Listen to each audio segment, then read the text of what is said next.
오늘 그 말씀은 히브리서거든요. 최근에 이제 저희가 히브리서 말씀을 좀 보게 됐습니다. 지난번에 히브리서에는 5가지의 경고가 있다고 말씀을 드렸죠. 그 중에 이제 첫 번째, 두 번째를 말씀을 드렸습니다. 저는 이 내용을 가지고 이제 조만한 그 글을 좀 쓴 게 있어요. 이 내용을 가지고 좀 공부하면서 5가지의 경고들인데요. 첫 번째는 복음에서 떠나갈 위험에 대한 경고. 2장에 나와 있고요. 두 번째는 이제 지난번에 말씀을 드렸던 복음을 신뢰하지 않는 위험에 대한 경고. 이것이 지난 시간입니다. 그리고 오늘 하게 되는 6장 4절과 8절에 나와 있는 이 말씀의 본문은 복음을 저버릴 위험에 대한 경고입니다. 그리고 10장 26절 31절에는 복음을 무시하는 것에 대한 경고. 그리고 12장에 나와 있는 것은 복음을 거역할 위험에 대한 경고. 이렇게 5가지 내용의 경고들이 나와 있는 걸 보게 됩니다. 우리가 첫 번째 이제 복음에서 떠나갈 위험. 자, 예수 그리스도께서는 하나님께서 이 시대의 마지막 때 말씀하신 말씀 자체입니다. 천사들을 통해서 말씀하신 것이 심판받았잖아요. 그렇다고 한다면 아들이 말씀을 했을 때 그것에 순종하지 않으면 그 받아야 할 심판이 얼마나 크냐는 것입니다. 천사들을 통해서 전해진 복음도 거절했다고 한다면 하나님의 아들을 통해서 전해진 복음을 거절했을 때 받아야 할 심판은 도저히 피할 수 없다고 하는 것입니다. 그리고 지난번에 우리 4장 12절 13절 말씀은 보통 우리가 하나님의 말씀은 살아있고 좌우에 날선 검 같다.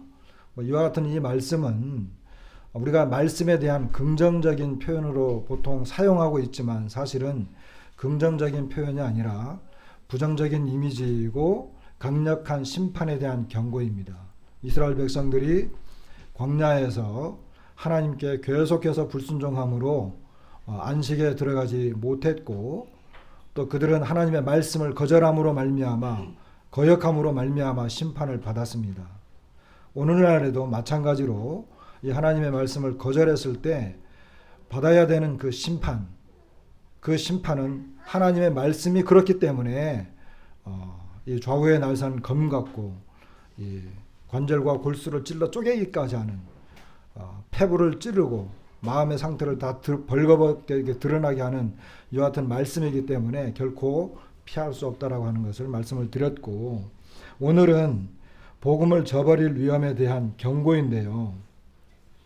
이 말씀을 생각하면서 제가 이제 여러 가지 생각이 났어요. 왜냐하면 히브리서 6장 4절로 8절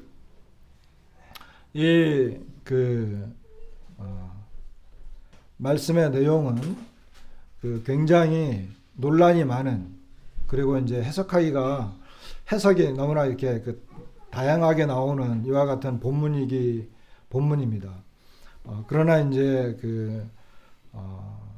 이 본문을 뭐 이렇게 미리 말씀을 드린다고 한다면 이 사람들이 구원받은 사람이냐, 아니면 구원받지 못한 사람이냐, 아니면 구원받은 척 하는 사람이냐, 이런 여러 가지 관점에서 이 말씀을 해석합니다.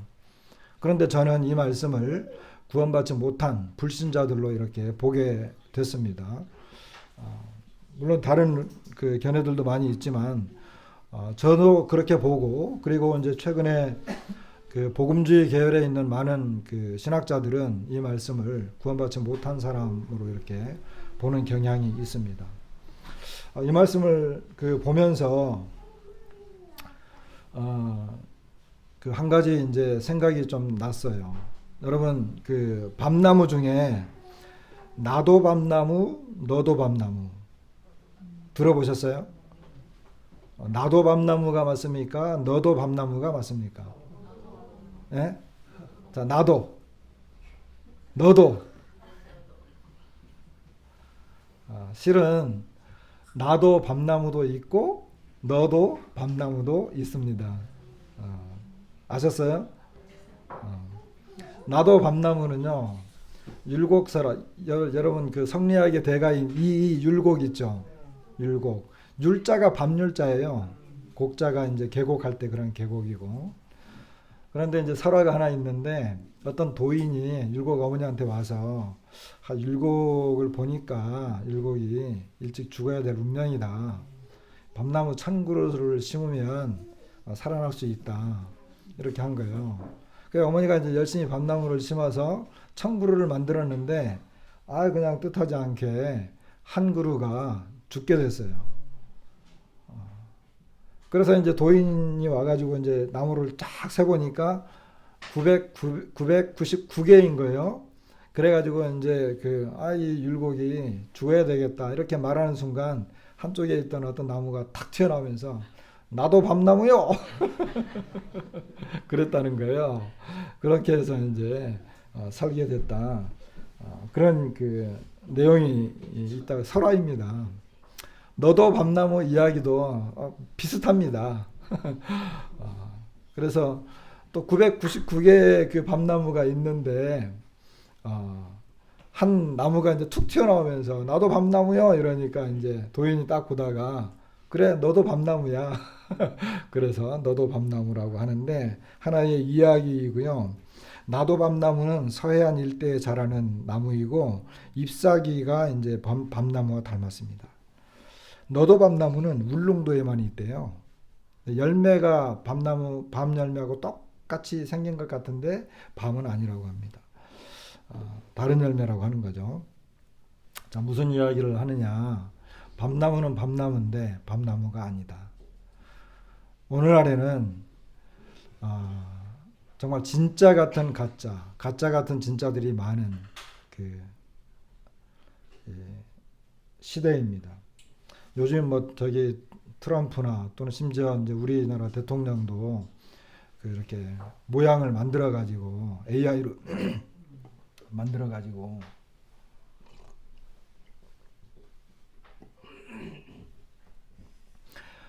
진짜처럼 보이고 막 이렇게 하잖아요.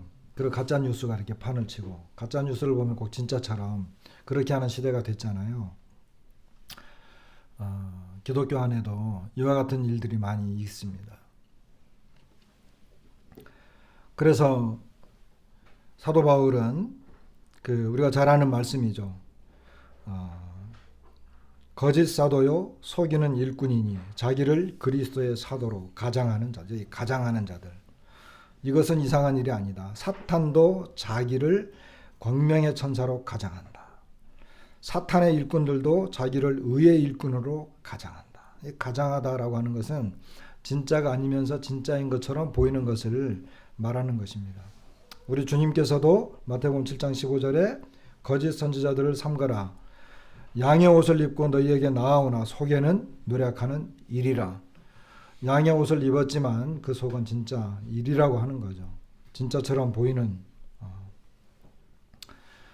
물론 이것은 이제 오늘 본문의 내용이 불신자들이긴 하지만 우리들에게도 경고가 될 수 있습니다. 왜냐하면 이 히브리서 말씀을 제가 이렇게 쭉 묵상을 하면서 오늘날 기독교가 타락해 가고 있고 오늘날 기독교 내에 정말 이 진짜 같은 가짜들이 많은 이와 같은 시대, 그리고 기독교인들이 이 세상을 전혀 변화시키지 못하고 있는 이와 같은 시대에 우리가 살고 있습니다.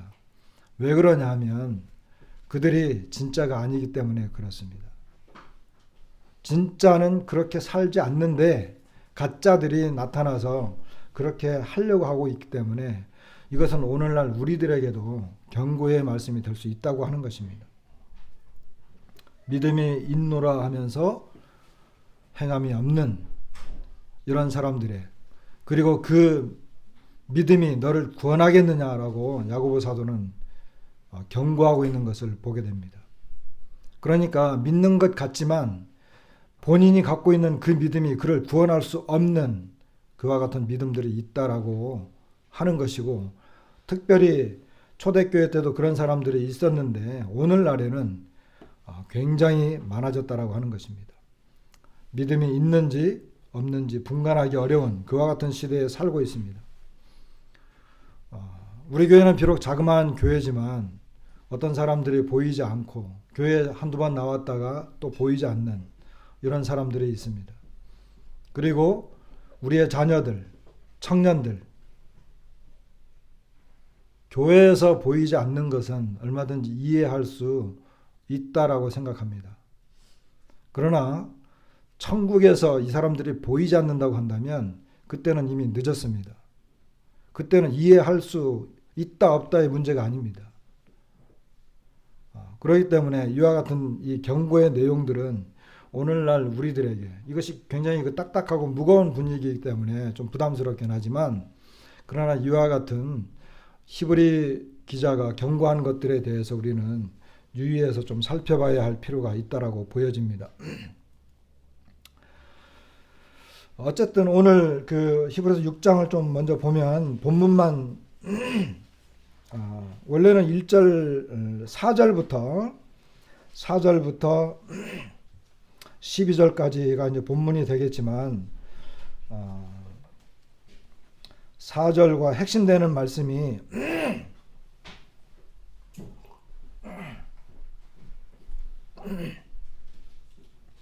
4절부터입니다.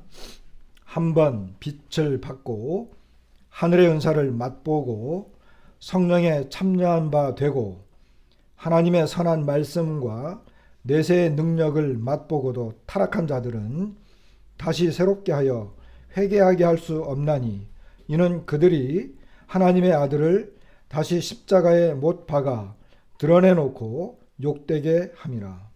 이 본문만 읽겠습니다. 나머지 이제 12절까지는 천천히 보도록 하겠습니다. 이 내용만 보면 이 사람들은 구원받은 것처럼 보여요. 그렇죠? 빛을 받았습니다. 하늘의 은사를 맛보고 성령에 참여한 바 되었습니다. 하나님의 선한 말씀, 내세의 능력을 맛본 사람들입니다. 이런 사람들을 보면 분명히 구원받은 사람처럼 보이지만 그러나 이 사람들은 구원받지 못한 사람들입니다. 무디 주석 성경을 제가 좀 이렇게 몇 군데를 이렇게 봤는데요. 이런 사람들에 대해서 세 가지 주장을 좀 했어요. 이 사람들은 참된 신자들이지만 배교했다고 한다면 구원을 잃을 것이라는 해석을 하는 사람들이 있습니다. 그러나 이것은 우리가 한번 구원을 받으면 그 구원은 영원한 구원이고 하나님께서 자신이 택한 그 참된 그리스도인들은 영원히 하나님의 자녀가 된다라고 하는 그 절대적인 진리에 위배되기 때문에 이 해석은 올바르지 않은 것 같습니다. 그리고 어떤 사람들은 여기에 나와 있는 이 내용은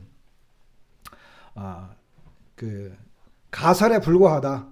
이런 사람들이 있었을지도 모른다라고 하는 가설에 불과하다라고 말하는데 이것은 굉장히 실제적인 내용들을 지금 말하고 있는 것입니다. 그리고 세 번째는 이 사람들은 예수님이 메시아라고 하는 이 진리에 매우 친숙한 사람들입니다. 그런데 그 당시에 지난번에 히브리서 그 언급을 할 때 말씀드린 것처럼 여러 가지 박해가 있었고 그리고 예수님으로부터 이게 등을 져서 옛날의 언약 그리고 그들과 관련된 유대 공동체 이와 같은 것 그리고 유대인들의 관습으로 돌아가려고 하는 이런 유혹을 받는 사람들 이런 사람들은 복음에 대해서 가르침을 잘 받았어요. 그리고 어떤 사람들은 신앙 고백을 한 경우도 있었습니다. 그렇지만 그들이 유대인들과 그 속에 있었던 그 유대적인 관습 그리고 어떤 율법의 어떤 그 언약 그리고 어떤 성전을 통한 어떤 예배 그리고 유대인들과 맺는 이런 어떤 인간적인 그들의 어떤 민족적인 끈끈한 관계 이와 같은 것들 때문에 복음이 없는 다시 말하면 예수님을 거절하는 유대교로 다시 돌아가고자 하는 불신자들이다라고 하는 것입니다.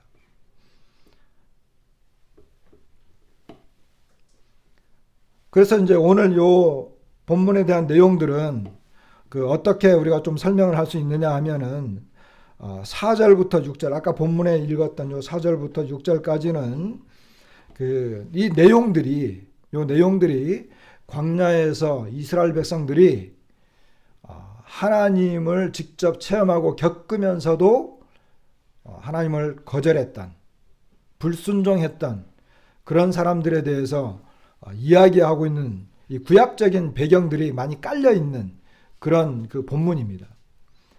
그리고 6절 후반부에는 이 사람들이 십자가에 대한 태도가 어땠느냐, 십자가에 대한 태도가 어땠느냐, 그리고 이제 7절, 8절, 7절로 8절까지에 대한 내용은 비유를 통해 가지고 농사에 대한 내용을 가지고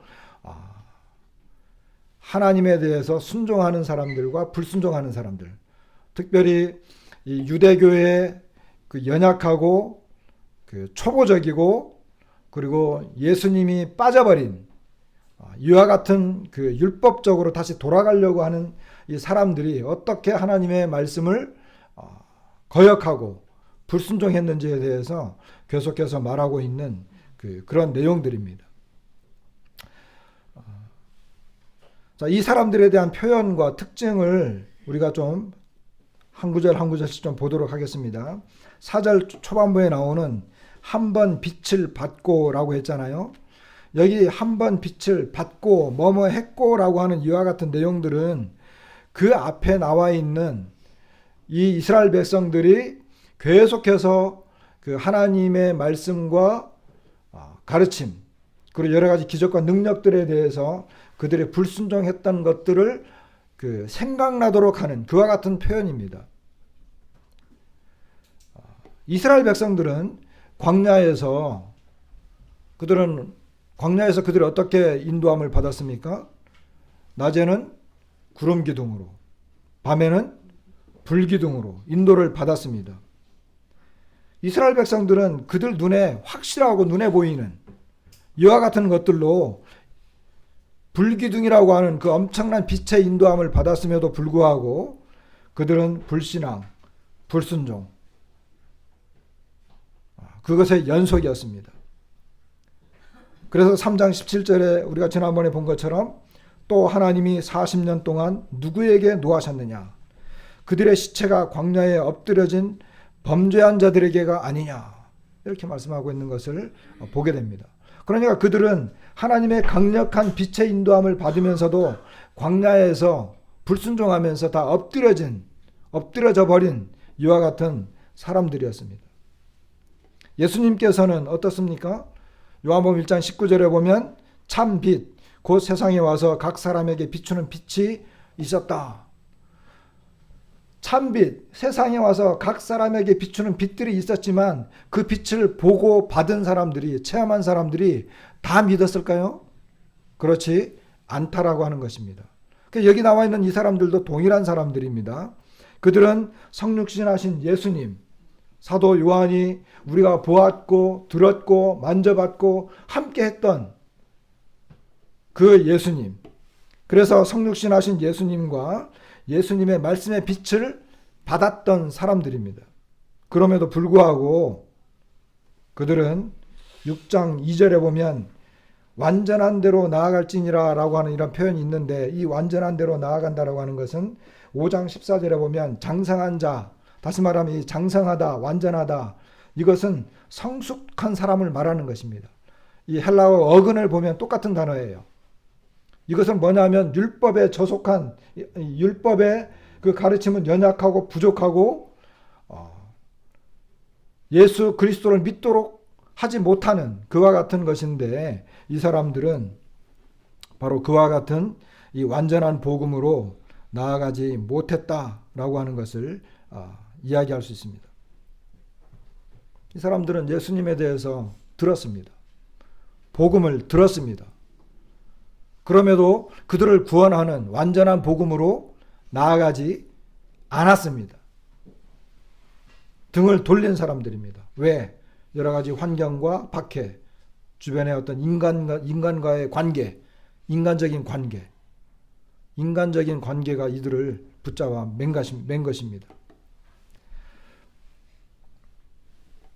우리가 나중에 또 볼 수 있을지 모르겠지만 10장에도 또 한 번의 경고가 나온다고 말씀을 드렸죠. 10장 32절 34절에는 진실된 믿음의 사람들의 모습이 나옵니다. 32절에 보면 전날에 너희가 빛을 받은 후에, 여기 빛을 받은 후에라고 했거든요. 그러니까 동일한 빛을 받았어요.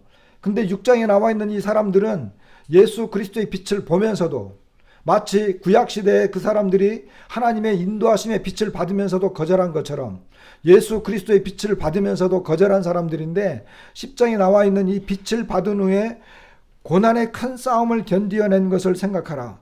이 사람들은 33절 비방, 환난, 구경거리가 되고 이런 형편에 있는 사람들과 사귀는 자가 되었고, 그리고 갇힌 자들을 동정하고 소유를 빼앗기는 것도 기쁘게 당한 것은 더 낫고 영구한 소유가 있는 것을 알았기 때문에 믿음을 끝까지 담대하게 지킨 사람들이었습니다. 비교가 되는 거예요.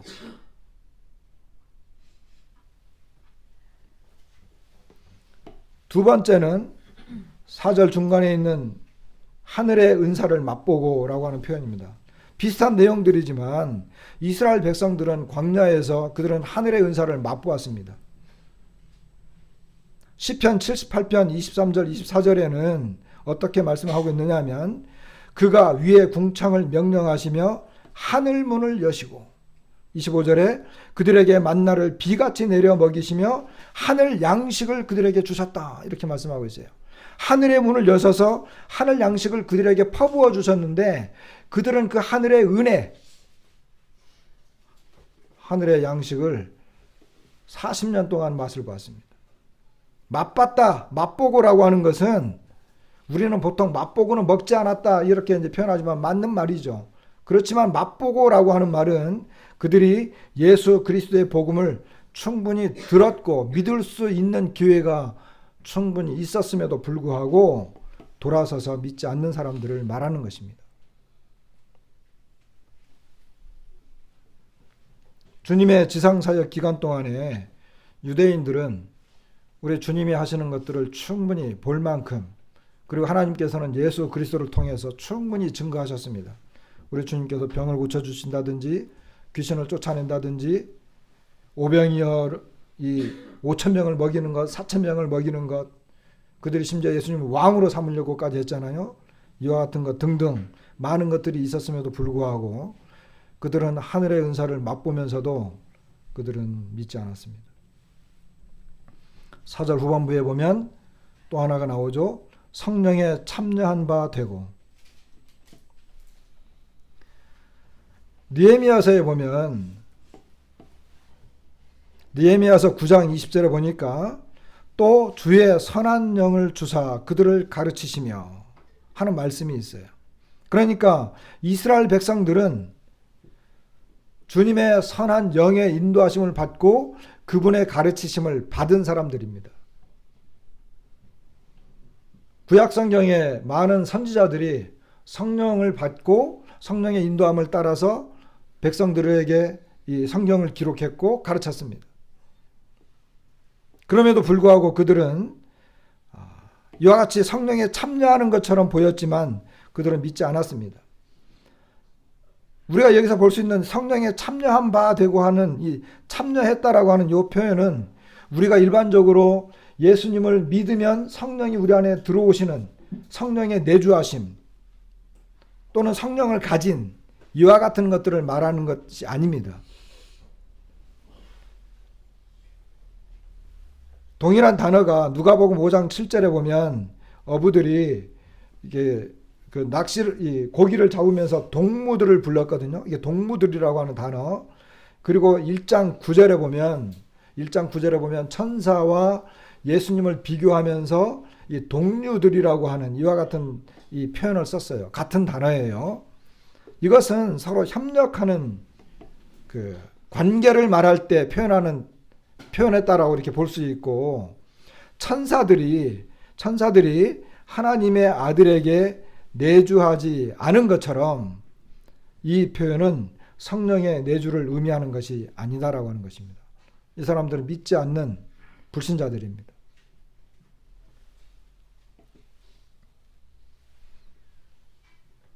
그리고 5절에 보면 또 이런 말씀이 있죠. 하나님의 선한 말씀과 내세의 능력을 맛보고. 자, 먼저 하나님의 선한 말씀을 맛보았습니다.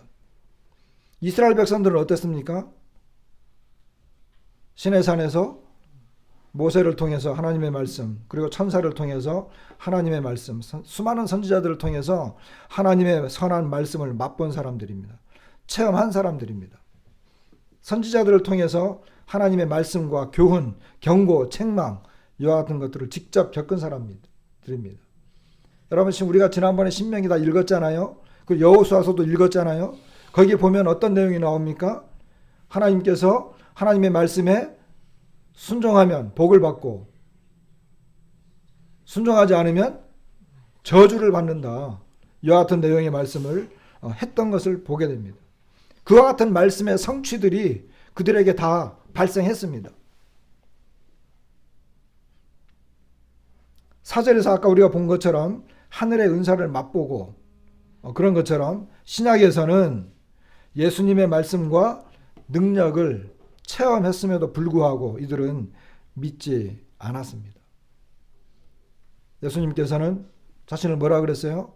예수님은 자신을 생명의 떡 또는 생명의 빛, 생명의 물 이와 같은 것 등등으로 이제 자신을 드러내셨어요. 그런데 예수님께서 하신 말씀을 보게 되면 요한복음 5장에 보면은 나를 보내신 아버지께서 친히 나를 위하여 증언하셨다. 너희는 아무 때에도 그 음성을 듣지 못하였고 그 형상을 보지 못하였으며 그 말씀이 너희 속에 거하지 아니하니 이는 그가 보내신 이를 믿지 아니함이라. 그들은 그 능력과 말씀의 이런 것들을 보고 들으면서도 믿지 않는 거예요. 그러니까 그들의 그 하나님의 말씀이 그들 속에 거할 수가 없었던 거예요. 믿을 수가 없었던 거예요. 오늘날도 마찬가지예요. 하나님의 말씀과 복음을 계속해서 들으면서도 그 말씀이 그 사람 마음속에 들어오질 않아. 왜 그럴까요? 믿으려고 하는 마음이 일어나지 않기 때문에 그런 것이고, 오늘 이 히브리서 본문을 보면 이 내용을 보게 되면요, 이런 나중에 이제 6절 후반부에 보면 6절에 보면 이 결과가 나오긴 하는데 하나님께서 이런 사람들을 구원할 수가 없어요.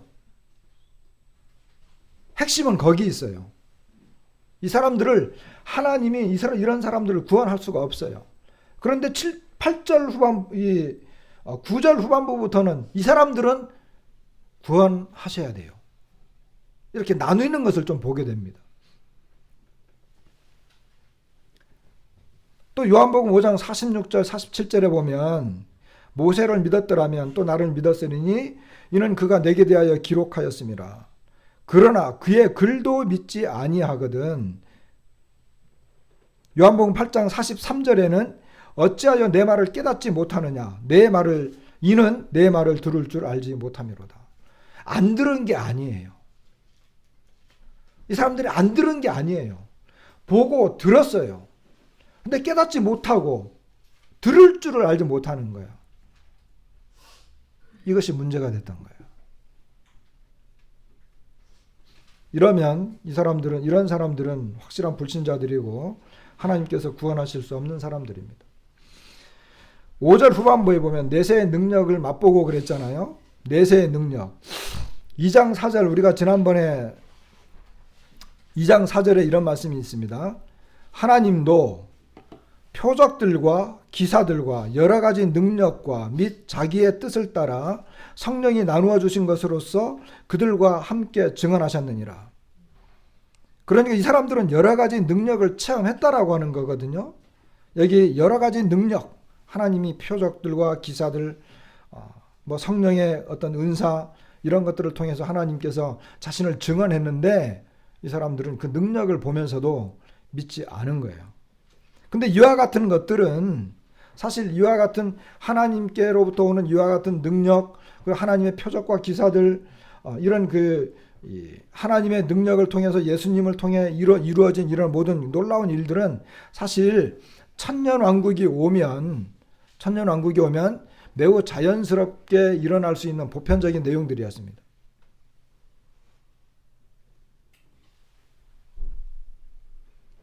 히브리서 2장 5절 그 뒷부분에 보면 하나님이 우리가 말하는 바 장차올 세상을 천사들에게 복종하게 하심이 아니니라. 이렇게 이제 그 장차올 세상에 대해서 이야기하는 것을 보게 돼요. 이것이 바로 천년왕국을 말한다고 볼 수 있는데, 구약 선지자들이 보았던 내세에 대한, 다시 말하면 천년왕국에 대한 많은 예언들과 교훈들, 또 우리가 이제 그 이사야서, 특별히 이사야서 35장, 이사야서 35장에 보면 거기 뭐 언덕이 메워지고 이 광야에 꽃이 피고 길이 나고 이 굉장히 그 변화되는 아름다운 장면들이 나오잖아요. 이와 같은 것들은 천년왕국에 대한 예언적인 묘사들입니다. 그럼 이스라엘 백성들은 이와 같은 것들에 대해서 말씀을 잘 알고 있었어요. 모르는 게 아니에요. 내세의 능력을 막 보았다는 거예요. 말씀을 통해서. 그리고 예수님께서 오셨을 때 이것은 실제적으로 일어났어요. 그럼에도 불구하고 믿지 않았다는 것입니다. 6절에 타락한 자들, 이것은 위반하다 또는 어떤 그 죄를 범하다, 그리고 어떤 기준으로부터 멀어지다라고 하는 의미를 갖고 있습니다. 타락하다. 이 타락한 것은 또 하나의 이 사람들이 범죄한 내용인데, 이것은 그 어떤 그 일상 속에서 일어나는 일반적인 죄, 그리고 한 번씩 이런 멀어지는 실수, 이걸 말하는 게 아니에요.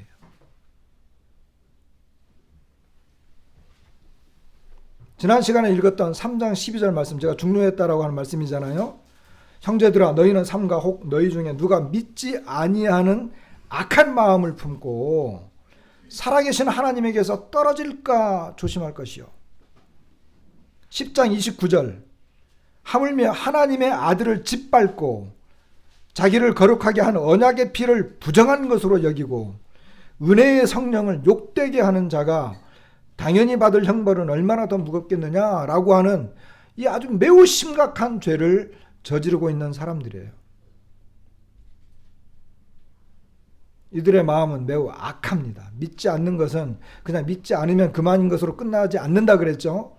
믿지 않는 그 자체가 악한 마음이에요. 왜? 하나님께서 아들을 통해서 자신을 분명하게 증거했기 때문에, 그건 너무나 확실하고 분명하기 때문에 그것을 믿지 않는다라고 하는 것은 정말 악한 마음입니다. 그리고 그들의 믿지 않는 마음으로 일어난 모든 행위와 행동들은 하나님의 아들을 짓밟는 행위였습니다. 성령을 모독하는 행위였습니다. 하나님의 은혜를 아주 무시하는 행위입니다. 어떻게 피하겠습니까? 이 타락하다라고 하는 것은 바로 이런 것을 말하는 것입니다.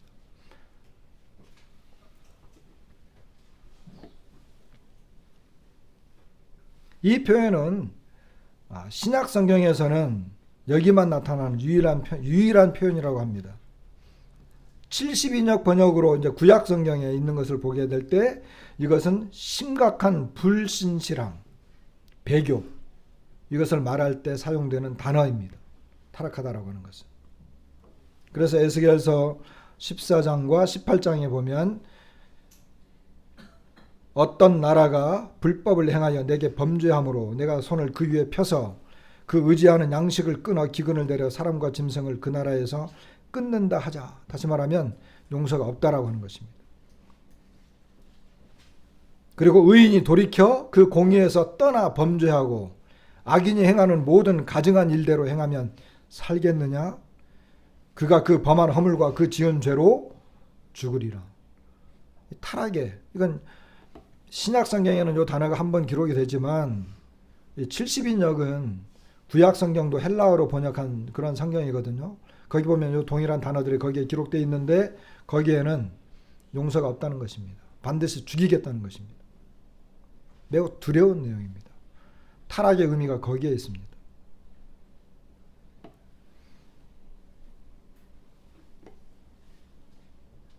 무디 주석에서는 또 한 번 이렇게 설명을 하고 있는데, 여기 나오는 여러 가지 축복 중에 그 어느 것도 언급된 자들, 여기 언급된 자들이 실제로 구원받았음을 나타내지 않는다고 말하고 있습니다. 그들은 구원의 문턱에 이르렀을 뿐이다, 이렇게 표현하고 있어요.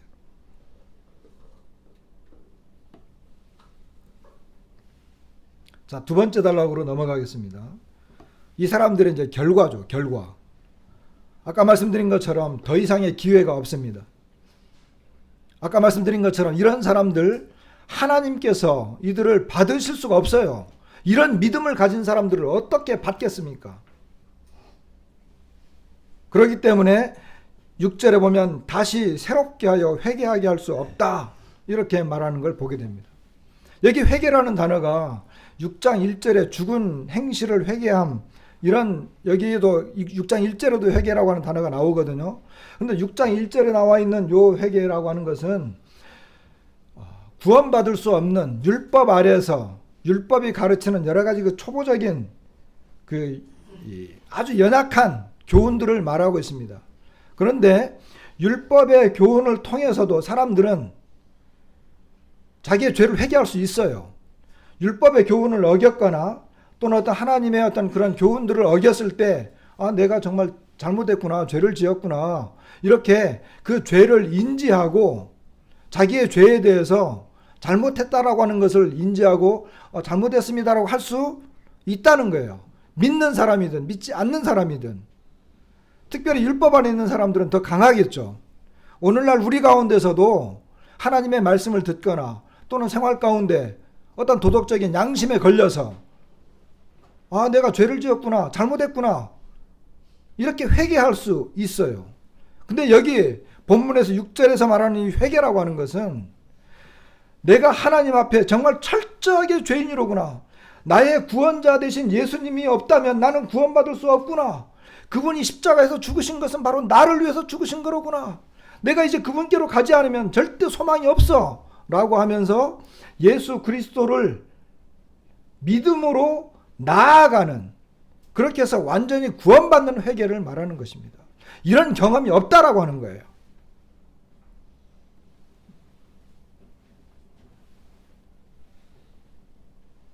그렇기 때문에 또 이제 그 6장 18절에 보면 하나님이 거짓말 하실 수 없다라고 하는 표현이 나오죠. 하나님이 거짓말을 하실 수 없는 이 두 가지 변하지 못할 사실. 하나님이 거짓말을 할 수 없죠. 불가능한 거잖아요. 그러니까 앞에 있는 이와 같은 믿음을 가진 사람들, 하나님의 선한 말씀과 내세의 능력과 빛을 보면서도 또 성령에 참여한 바 되면서도 믿지 않는 이런 사람들은 도저히 회복할 수 없다. 절대 할 수 없다는 것입니다. 하나님이 거짓말을 할 수 없는 것처럼 회복이나 사죄의 소망이 없다라고 하는 것입니다. 그렇기 때문에 이 경고 구절들은 매우 두려운 말씀이고, 이와 같은 경고 구절들에서 배교에 대한, 이 배교하는 사람들, 이런 사람들에 대한 분명한 그 정죄와 판단들이 나옵니다. 여기 본문에서 한번 나왔죠. 2장에서도 보면 천사들을, 2장 2절에도 보면 천사들을 통해서 하신 말씀이 경고하게 되어 모든 범죄함과 순종하지 아니함이 공정한 보응을 받았거든. 우리가 이같이 큰 구원을 등한히 여기면 어찌 그 보응을 피할 수 없다는 거죠. 10장에서도 다시 속죄하는 제사가 없다.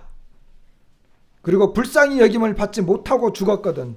하물며 하나님의 아들을 짓밟고 자기를 거룩하게 한 언약의 피를 부정한 것으로 여기고 은혜의 성령을 욕되게 하는 자가 당연히 받을 형벌은 얼마나 더 무겁겠느냐. 12장 25절에도 땅에서 경고하신 일을 거역한 그들이 피하지 못하였거든. 하물며 하늘로부터 경고하신 일을 배반하는 우리일까 보냐. 이렇게 경고성이 들어갈 때마다 결코 피할 수 없다. 당연히 받을 것이다. 여러분, 배교라고 하는 게 이렇게 무섭고 두려운 것입니다. 복음을 들었으면 받아들이고 믿어야 되는데, 들었으면서도 보았으면서도 그것을 거절한다라고 하는 것에 대한 그 심판과 정죄는 결코 피할 수 없다라고 하는 거예요. 복음을 듣고 구원받은 사람들은 정말로 감사해야 됩니다. 이것은 하나님의 은혜요, 성령의 감동이었고, 이 복음을 들은 우리 내가 들었다고 한다면 나의 믿음의 결단과 의지입니다. 그리고 그 믿음을 따라서 살겠노라라고 하는 확실한 믿음의 표현이에요. 믿는 사람이 어정쩡하게 먹은 것도 같고 안 먹은 것도 같고 마치 라오디게아 사람처럼 차지도 않고 덥지도 않고 확실하지 않은 것은 믿음이 아니에요.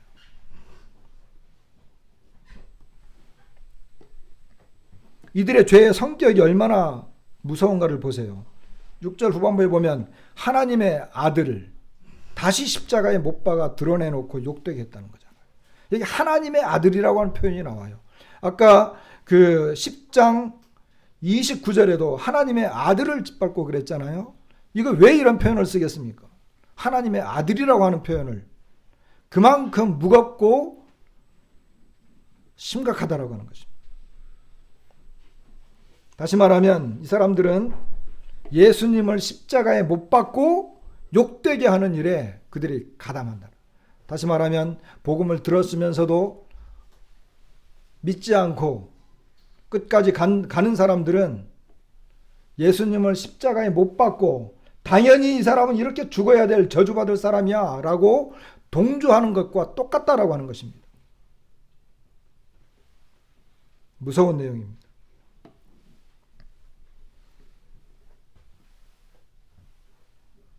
그래서 믿지 않는 이 배교자들은 어떤 생각을 하고 어떤 결론을 내리느냐. 결국 그들이 들었던 모든 진리와 하나님의 능력을 체험하고도 그리스도께서 십자가에 못 박혀야 된다는 결론에 도달한 사람들이다 라고 하는 것입니다. 즉 그리스도는 메시아가 아니고 신성 모독과 율법을 어긴 범죄자로 그렇게 본 것입니다. 여러분 오늘날 이런 사람들이 많이 있고 우리 주변에 얼마든지 볼 수 있는 그런 시대에 살고 있습니다. 얼마든지 주님을 부인하고 배교할 수 있는 세상입니다. 복음을 아무리 전해도 들을 줄 모르고 세상이 유혹하는 대로 물질과 환경, 주변의 어떤 관습 이와 같은 것들을 따라서 얼마든지 주님을 버리고 떠나갈 수 있는 세상, 그런 세상에 우리가 살고 있습니다. 인간관계에 매여서 저는 요즘에는 굉장히 두려운 시대잖아요. 뭐 동성애 말 잘못하면 앞으로 또 큰일 날 수도 있다라고 하는데 그런 시대에 우리가 살고 있습니다. 왜 주변에 있는 나의 친구, 동료들에게 한 번도 복음을 전하지 못할까? 인간관계 때문에.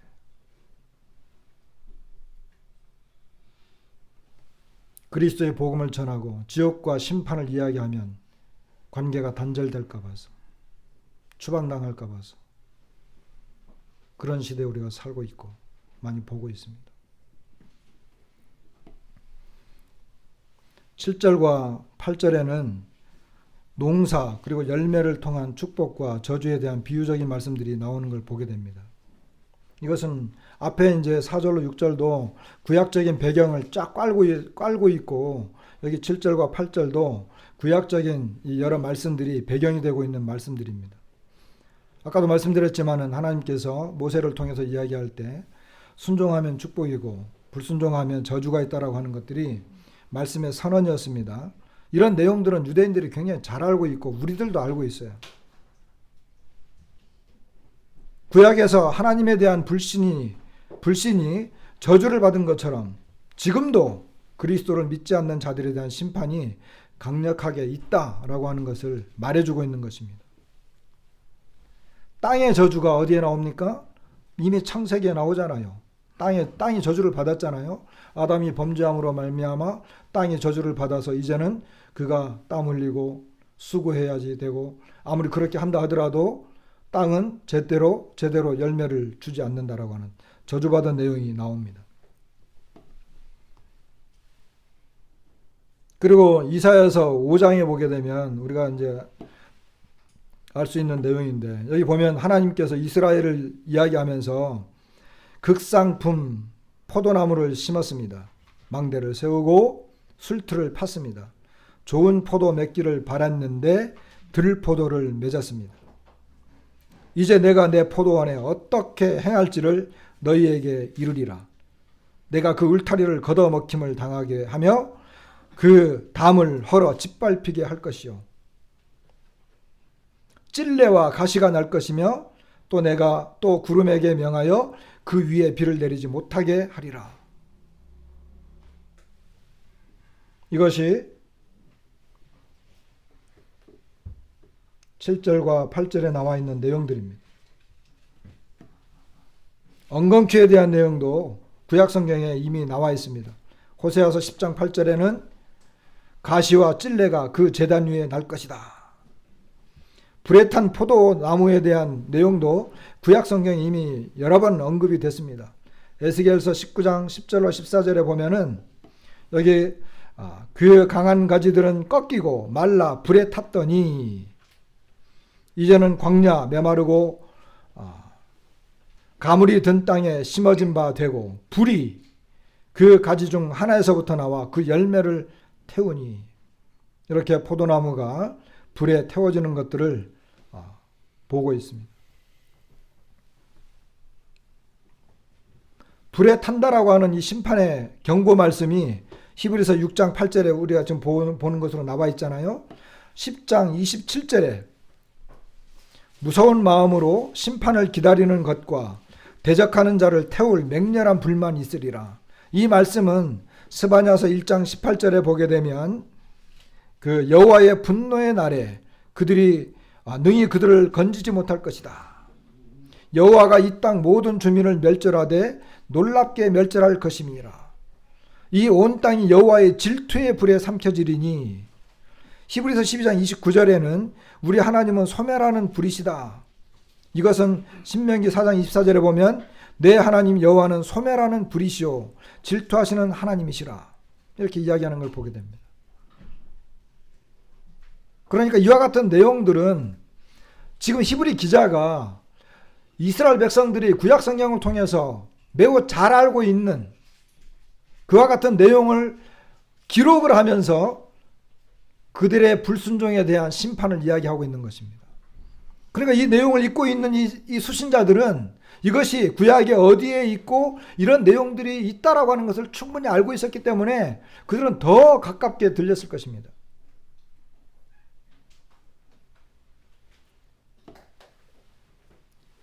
신명기 11장 11절에는 우리가 잘 아는 내용대로 땅이 그 위에 자주 내리는 비를 흡수하여, 그랬잖아요. 밭 가는 자들이 쓰기에 합당한 채소를 내면 하나님께 복을 받고 라고 하는 말씀이 있어요. 이 말씀이 7절에 보면 땅이 그 위에 자주 내리는 비를 흡수하여 밭 가는 자들이 쓰기에 합당한 채소를 내면 똑같은 말씀이에요.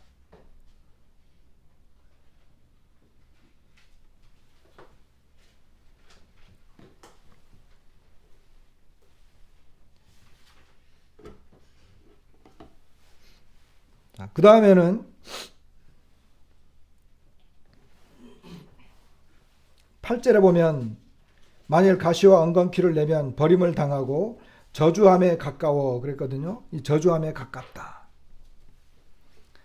동일하게 구약에서는 이 종말에 대한 말씀들이 선지자들을 통해서 여러 번 경고가 되었습니다. 뭐 주의 날이라든지 여호와의 날이라든지, 아까도 이제 이 불태움에 대해서 이야기를 했는데 이와 같은 내용들이 구약 성경에 굉장히 많이 나와 있어요.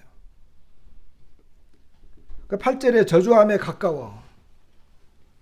특별히 이 내용은 신명기 32장에 보면 35절에 그들의 환난 날이 가까우니 그들에게 닥칠 그 일이 속히 오리로다,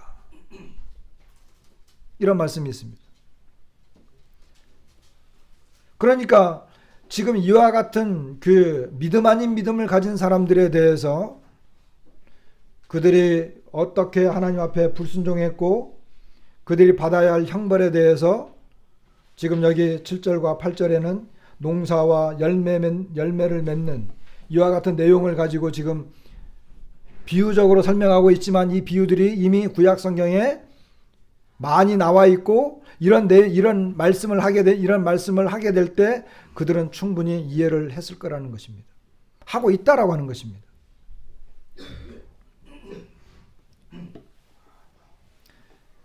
자, 이 사람들이 구원받지 않은 사람이고 그리고 구원받은 사람들과의 차이점을 좀 보도록 하겠습니다.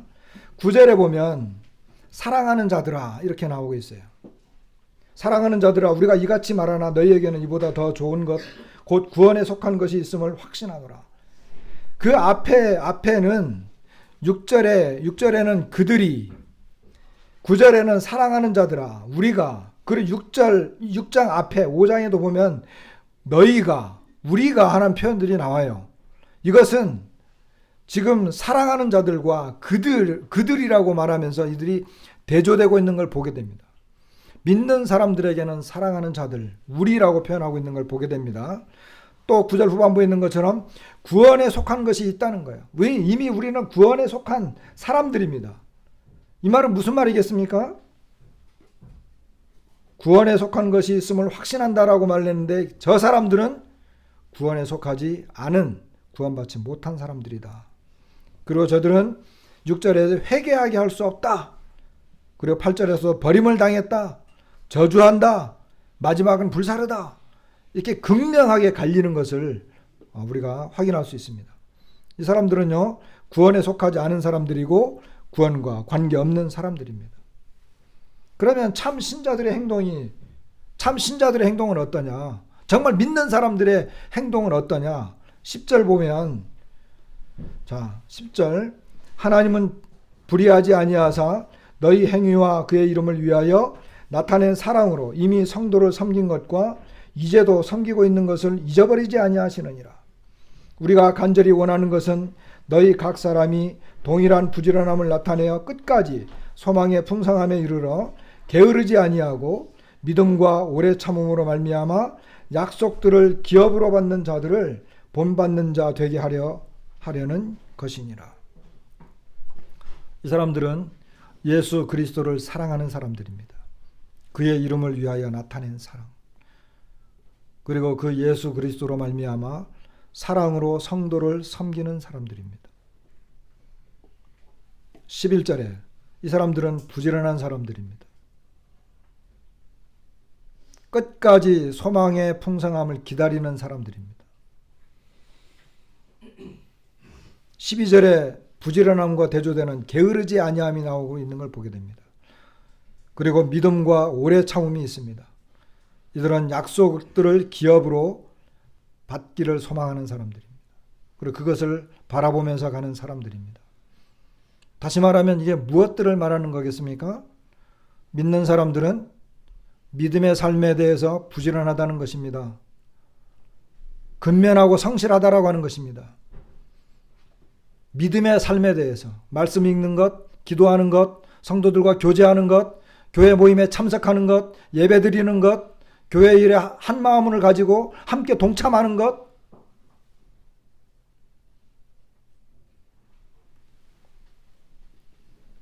그리고 인내가 있습니다. 이 사람들은 진짜 믿는 사람들은 인내합니다. 그런 거 하려면 인내하고 힘들죠. 참고 견딥니다. 핍박과 어려움이 왔을 때 견뎌냅니다. 왜? 약속의 소망이 있기 때문입니다.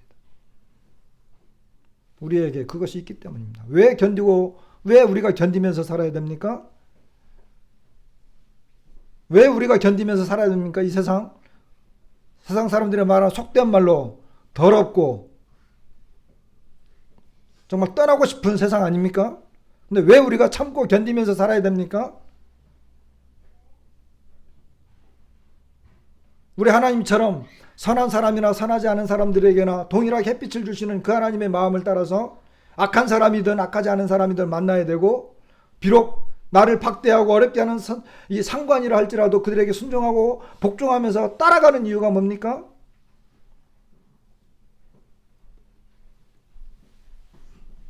소망이 있기 때문에 그렇습니다.